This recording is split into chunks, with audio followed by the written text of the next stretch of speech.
me jääme selliseks, nagu me oleme. Tervikuks saamine tähendab, et me vabastame selle väikekese puhta koha,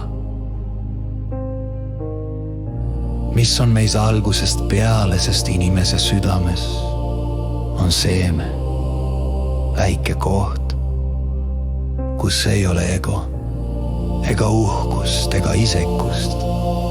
Ja kui me seda kohta kaitseme ja toidame,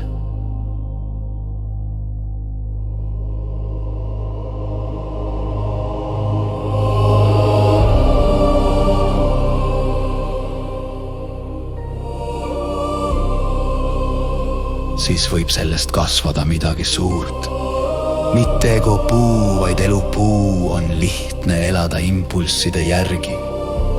Maailm ütleb, ela täiega.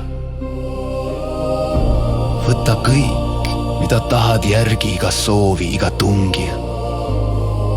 Ja mõne jaoks ongi see elu, aga vahel tasub küsida, kas see teeb südame puhtamaks või katab selle millegagi raskemaga. Kas see toidab inimest või ainult ego? Sest inimene võib täita oma elu müra, naudingute ja võistlusega ja ikkagi tunda, et midagi on kadunud. Võib-olla on kadunud see vaikne koht meis, see koht, kus elab süütus.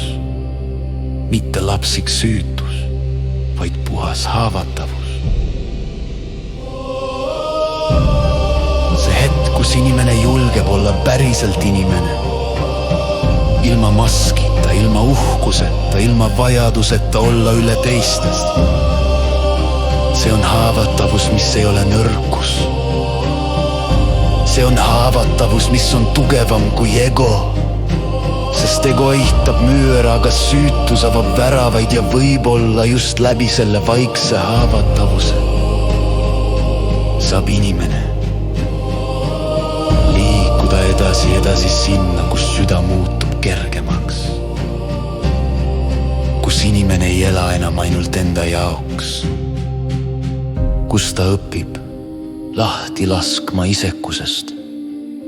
Ja selles lahti laskmises võib sündida midagi uut. Midagi, mis ei kuulu enam egole.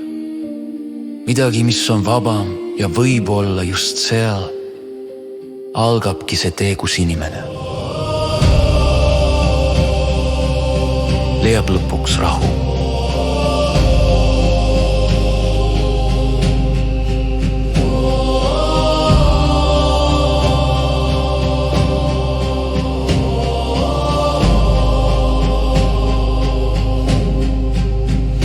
Leiab lõpuks rahu.